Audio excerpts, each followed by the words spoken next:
to officially welcome you to the 2022 legislative session. Today is the first day. And as a part of that, we are kicking off our virtual Capital Connection series.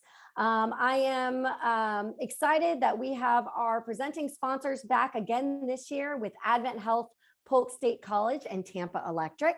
And as many of you know, this is my last week as president and CEO of the Greater Winterhaven Chamber of Commerce, and very mixed emotions, especially as the political nerd that I am, to be leaving at this time when everything's just getting really exciting with legislative session. But I am excited and honored that I will be passing the reins of this Capital Connection phone call to our Chamber Board Treasurer, as well as our volunteer advocacy chair here at the Chamber, Nick Plott from Tampa Electric. And those of you that know Nick know he is just as much of a political nerd as I am. And of course, this is what he does for a living. He stays in the thick of what's going on at the local, regional, and state level when it comes to utilities, but also what's going on in the community. So I know this will carry forward. As I'm going to talk about today, we are introducing some new tools for you as well to be able to follow along on what's going on outside of our Tuesday morning phone calls as well. So I'm going to jump right in. All right, so on the call today, we're going to go over our legislative priority statement, as well as the themes that you can expect during this legislative session, as well as some new legislative tools that we'll be introducing. And of course, it's always good to start the call with reminding of who our representatives are in Tallahassee. And you see their pictures on the screen here. Of course, this is an election year, so all of these folks will be coming back for another round. Senator Stargell is finishing her term as senator. This is her last year, but you can see the number of individuals that are on the screen here as well. So our legislative priority statement. So for those of you new to the advocacy side of the chamber, we have a government affairs committee that meets monthly. These will be their calls for the next 2 months, since we'll be meeting every Tuesday. But outside of legislative session, they meet monthly, and there's various things that they do, from helping to plan our Whistle Stop Winterhaven event, which is our political hobnob that will be held in August of 2022. They also closely watch things going on at the City and County Commission and discuss whether the chamber needs to take action or a position on things that are happening locally. But one of the big things they do is help to develop a legislative priority statement for the Florida legislative session. And they make a recommendation to our board of directors on the legislative priorities, and then they present those, and the board of directors vets those priorities, and then we adopt a legislative agenda that we can communicate to our elected officials. So I'm going to go through this relatively quickly, but if you have any questions about it, please let me know. Most of these are things that we have looked to in previous years as well. So economic development and tourism is obviously a big piece of what we do here at the Chamber. We maintain supporting counties, municipalities' use of community development agencies, or CRA. And that allows for revitalization of blighted communities. And we have been, both us, Lakeland, many areas in this community have benefited a lot from CRAs. Other communities around the state have used CRAs, but some have abused them. And, like a state of Florida, we're, probably about 5 different states crammed into one. So they tend to try to legislate the bad actors instead of the good. And so we just have to keep our eye on that every year. We also support the long-term funding of Enterprise Florida and Visit Florida so that we can continue to promote Florida as an ideal climate for business and tourism. We support the reduction of the business rent tax, the ultimate goal with that being phased out. And of course, last legislative session, there was a big jump in that, but that is something that we continue to support, that getting whittled down. Florida is the only state that has a tax on commercial leases. And so we're looking at that as well this session. And then supporting legislation to fund Enterprise Florida's toolkit to attract and retain high skill and high wage jobs, however that's defined. Healthcare, so there's something we're following very closely, slightly selfishly, but we are looking at the opportunities for association health plans to benefit small businesses.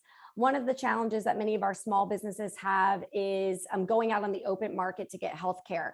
So there's been a movement. There was some legislation passed during the Trump administration, which opened the door for chambers of commerce to be considered the ability for our members to pool healthcare funding. So that is something that has been tied up in the courts. It has a kind of a combo between federal and state.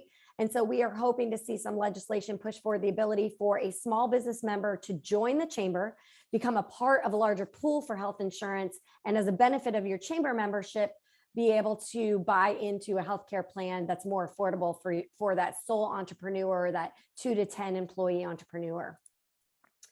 The city of Winterhaven has numerous items that they're looking at, 3 of which have to do with water quality and quantity. You'll see those on your screen. Septic to sewer was a huge theme of the 2021 session. And the city of Winterhaven is looking to capitalize on that continued theme. Lake Howard Watershed Treatment Enhancement Area is looking to really purify water and look at the watershed discharge that go into Lake Howard. So you'll hear more about that this session. And then the Sapphire Necklace, which is near and dear to all of our hearts. That is a project that was kickstarted in 2000 by the Chamber of Commerce, Our Future by Design project, which would lead to the city of Winterhaven building a string of connected water retention pools, lakes, whatever you would call for the citizen. That would look like a lot of just beautiful parks and recreation that would come along with that. But on the back end, what it really does is help to reinfuse the aquifer and help Winterhaven retain more water. So those are different funding requests that are coming through. A lot of them through the Heartland Headwaters Act, which was a legislative act several years ago. Transportation, as we know, traffic is one of our biggest conversation pieces in Polk County and in the Winterhaven area. And so we are continuing to push the development of the Central Polk Parkway beyond the State Road 60 extension to eventually continue to prioritize connection between East Polk County and the I-4 corridor. And then, of course, arts and culture. We can't forget our friends at the Polk Museum of Art, at Theater Winterhaven, to support continued funding for programs that promote and expand exposure to the arts and culture in Winterhaven, Polk County, and across the state. And then Polk County Public Schools. So I'm not going to go through all of these with a fine-tooth comb, but Polk County Public Schools presents their agenda to us every year to adopt as a partner and in their efforts. Of course, one of those is how the schools have been impacted by COVID-19. So they're asking again to eliminate school grading, to allow schools and districts to opt into school grading for this calendar year, to suspend the calculation of VAM scores, which is teacher scoring for the 21 to 22 year based off of how the students perform in those classes, and then hold districts harmless for enrollment decreases as a result of the impact of the pandemic. FTE counts are extremely important on how the schools are funded. But one thing that we found certainly in 2020-21 and then in 2021-22 is parents taking kids in and out of school. And certain times of the year when those FTE heads are counted is how they're funded. So that was something that happened last year. They'd like for it to happen this year as well. And then we get into a slightly more technical side. So I'm not going to go into deep detail. Superintendent Fred Hyde sits on our board and he explained these much more eloquently than I can to our board of directors. But things that really focus on Polk County Public Schools being funded appropriately and equitably across the state. And continue with these as well when it comes to how things are funded. One area that Polk County Public Schools is looking at is to allow options for students to demonstrate high school diploma equivalency, including online accessible options. It's not just a numbers game in terms of the graduation rate, it's really giving students more options to get that high school degree. You know, as we begin to push things more like trades and things that are really key to economic development, to future salaries for our students and individuals, they're looking at other types of equivalency options for high school diplomas. And so you're going to see a lot of that discussion happening during legislative session. Polk State College, as you all know, Polk State College is one of our key partners in the area. And Tamara, I do not mean to put you on the spot. If you would like to unmute and explain, hey, Tamara, explain Polk State College agenda. You obviously live and breathe it every day, so I would invite you to do that as well if you're comfortable doing that. So everyone has been living through what I guess is now officially an endemic instead of a pandemic. We do have a number of really critical needs in terms of workforce at this time. I think they were already of concern even before COVID, but we are asking the legislature this year for $5 million in operational support to help us grow some of these critical workforce programs, specifically in the area of health sciences. So that is one of our requests moving forward. Included in our laundry list of requests this year, we always have PICA requests related to our aging facilities.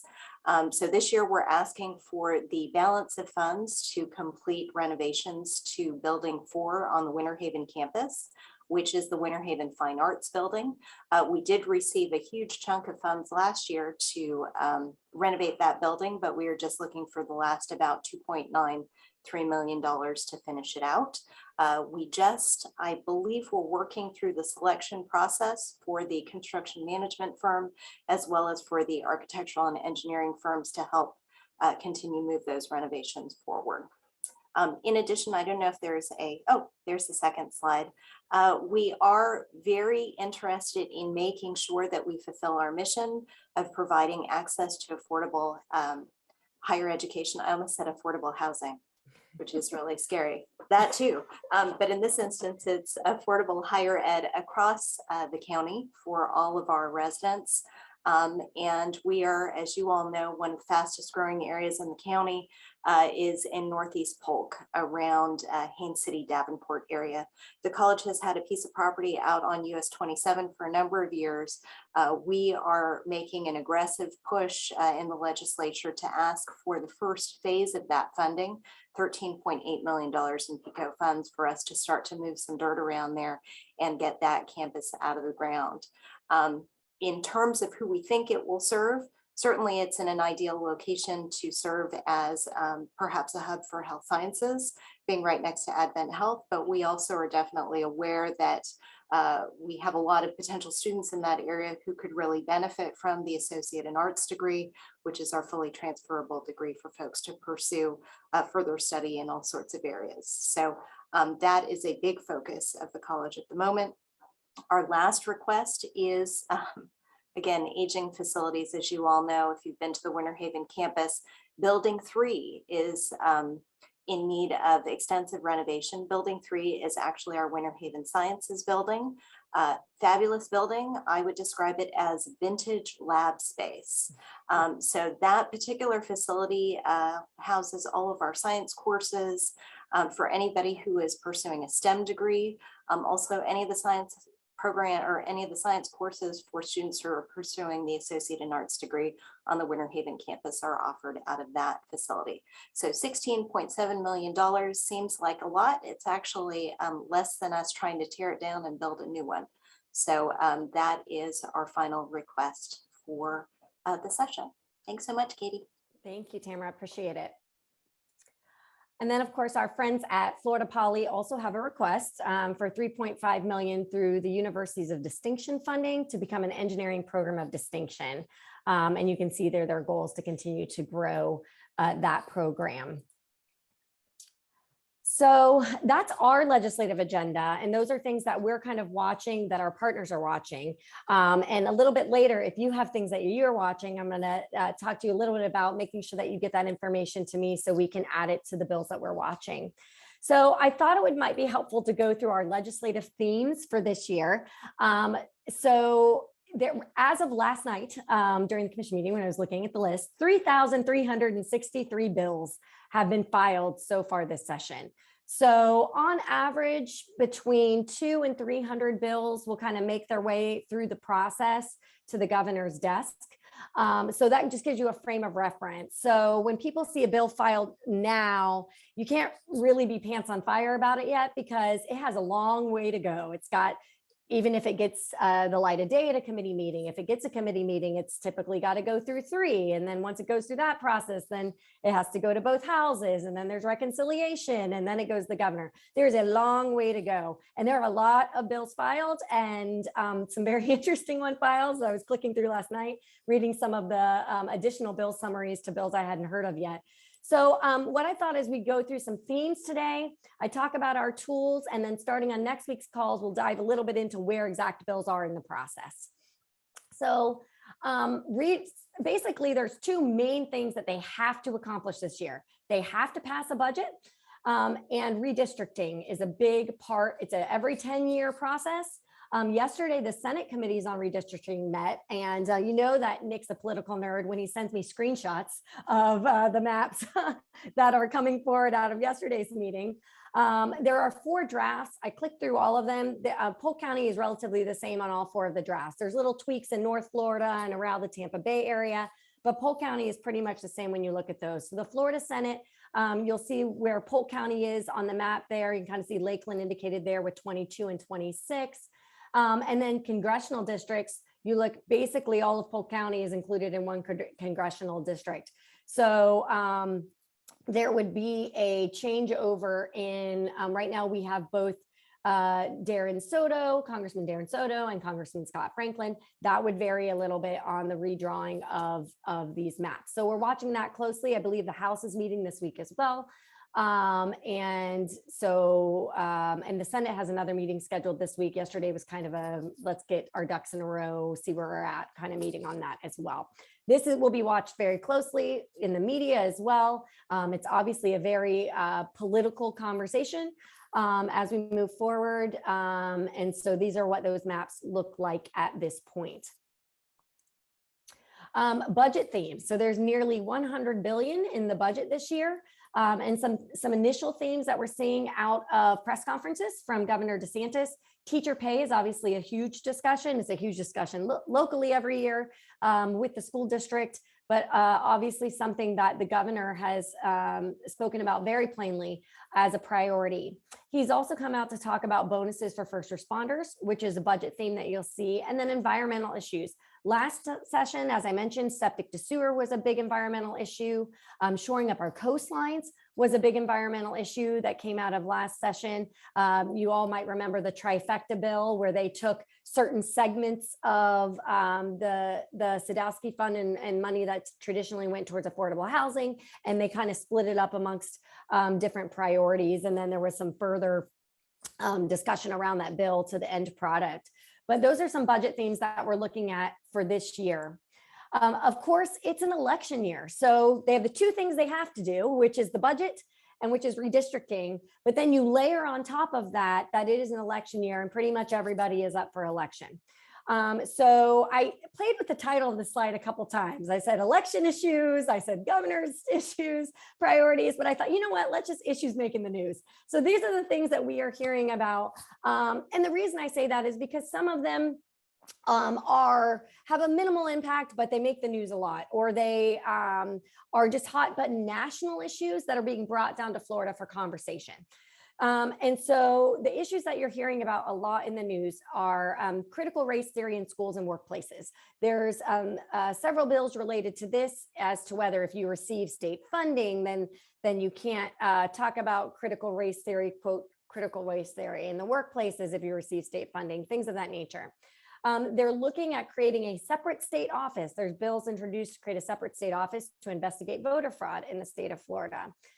There are several immigration bills that have been filed. A couple that I was looking through and more specifics last night have to do with if you are a government entity and you're providing benefits for individuals that have illegally immigrated to the state. You've heard the governor say and several press conferences about not wanting to have people that are crossing the border illegally brought to the state. So there's a lot of issues around immigration that you're seeing kind of hit those press conferences. Student testing, that's another area that the governor made a big announcement on completely revamping how students are tested versus the one big test every year. Is it multiple tests throughout the year? So we're going to see those proposals come forward through session. Voting protection. and election protection bills. There have been several bills filed with that. You saw the investigate voter fraud as well as other bills. We saw those last session as well. Obviously a bit national hot topic. Florida, and this is whether we talk about words like voter fraud or we talk about bills that are being filed to combat voter fraud, Florida has been extremely successful in not being a huge problem. Our election offices across the state are extremely well thought of, especially in Polk County. They're very transparent on how they handle things. Last year, what you saw were things about drop boxes for ballots and numerous people collecting ballots and dropping them off at drop boxes. So we're going to have an additional conversation about this year. Abortion is obviously something we've seen across the country. And those were some of the first bills filed through session to be similar to those bills that have had success getting through in other states that are now going through the court system, as we've seen across the country. Property insurance, it was a big discussion last session, will continue to be a discussion every year as our property insurance rates go up.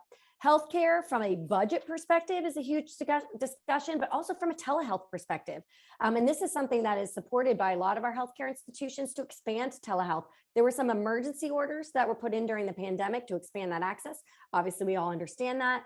So how do we continue to expand that access to healthcare through telehealth? And so there are bills already filed to address that. Home rule, if you were at the State of the City last Friday, you heard City Manager Mike Hurd talk a lot about home rule, preemption rules. And we'll get a little bit more into that as we go through these weekly phone calls as we're watching those bills. No surprise condominium law changes after the tragedy at Southside. So we'll continue to see, or Seaside will continue to see conversations around those condominium law changes. And were there things in laws in place that either weren't being followed or that need to be tightened up that could have prevented that tragedy from happening, and how associations can look at that long term. And then of course the budget is really what it all comes down to at the end of the day, on how, if these priorities have price tags, how those things are funded. So issues making the news is something that we may not spend a lot of time on if it doesn't impact the business community every week, but there'll be common things that we'll be hearing a lot through session. And I'm really excited to talk about our legislative tools that we've got on board this year. So I'm going to change my screen share here and the slideshow and get into a new tool that we have implemented. So if you'll just bear with me for 1 second here, I'm going to stop my share and close out of my PowerPoint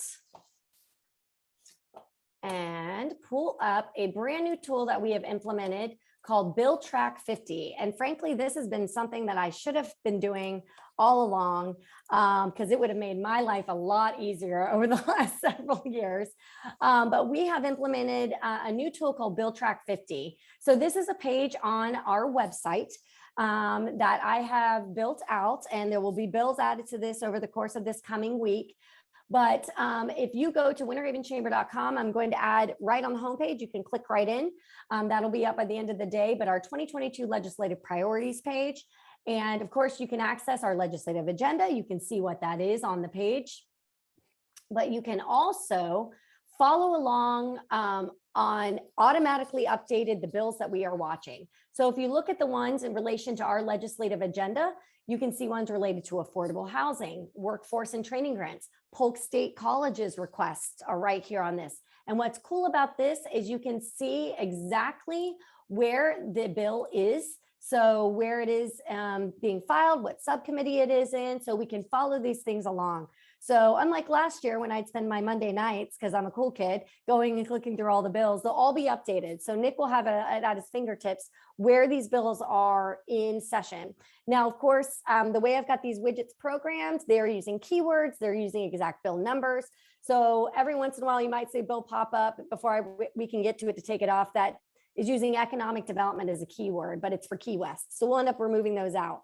But you'll see different things pop up based off of keywords and based off of exact bill numbers that we're watching. Also on this, so you can scroll through, there's, if you're right over the widget, you can scroll and you can look at those. You can click into the bill and it'll bring you to the bill detail.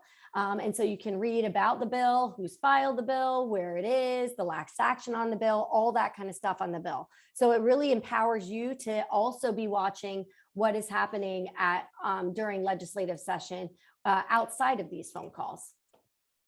Also, we have created a bill list for the city of Winterhaven. So as Katrina, our new public affairs and communications director at the city, is following bills, this allows us, so if she says, hey, there's a new home rule bill that we're watching, would you mind adding it to your list so your members can see it? We can pop that right up on here. So for example, the bill that Mike Herr mentioned last week on the local ordinances that would allow a business to sue a city if they believe that a bill has violated them, had a greater impact on their business. So that's right up here. So we can follow along where that one goes. You heard Mike talk about a bill that has to do with I totally lost my train of thought on that one.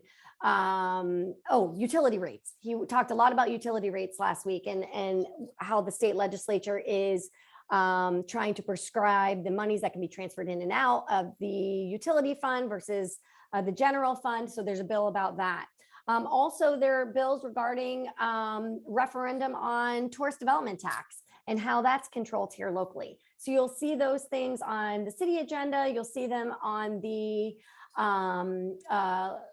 our legislative priority list. And then I've also created one for bills that our legislative delegation has filed. So right now you'll see bills on there that Representative Killebrew and Representative Bell have filed.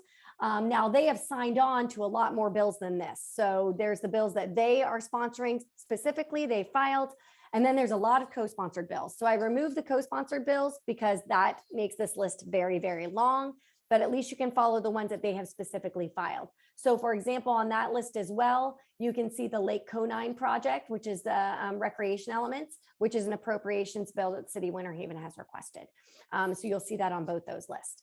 If you have bills that you are watching, things that you would love for us to add to these lists, please get those to me or Anna and Nick, who will be helping to run these calls in the future, because it's really important that we make this easy for you to follow along on session. And we may not always mention the bills that are of the greatest interest to you every single week. So I want to make sure that you know those things are happening. So I'm really excited about that. And I spent a lot of time going down rabbit holes on this, but it is really exciting. The back end is also great. I can search by any keyword, bill numbers, delegation, member that might be filing the bills, anything along those lines. And it's also kind of neat because you can look across the entire United States if you're doing a bill search, if you were looking for common themes of a bill or something along those lines. But really excited to have that. That widget will be embedded on our website, but there's a lot of back-end tools as well. So please let us know if there's something your industry is following and we can add it to our list. And finally, on this call, since I promised you about 30 minutes, we are sending out today our State of the City recap. It was about an hour and 20 minutes long, so it took a little bit to edit and get it up on YouTube. But it is currently up on YouTube, so you can watch it. You can follow along. We'll send both the link to the video as well as a link to the I say slide deck, but it was a cool interactive tool that they made on their GIS software that Savannah there at the city of Winterhaven put together for the team last week. This was so exciting to watch. It really was, I heard words afterwards, invigorating, exciting to see the forward and progressive thinking of the city of Winterhaven. And this is all stuff that impacts us and all stuff that relates directly to why they are watching certain things at the state level to make these things possible for our local community. So with that, I will open it up to any questions. I know this is like drinking from a fire hose and we've covered a lot today, but we just want to make sure that you know that your Winterhaven Chamber of Commerce is on top of what's happening this session. That will continue going forward with the great crew that we've got. And thank you to our volunteer, Nick Plott, who has stepped up to help us do these calls every week through session as well. So I'm going to stop sharing the screen. I'm going to open it up to anybody that may have any questions. All right. Well, if you do, feel free to email them afterwards. If you have any bills that you're watching, you want us to add to the list, please send those to me as I curate these lists for Nick and Anna going forward.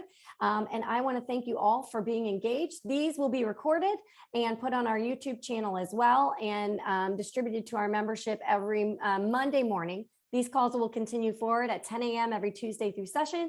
And if you've registered for one, you've registered for them all. So the link, you should receive a link for those. And of course, we'll send reminders every Tuesday morning to hop onto the call. All right, everyone, thank you so much.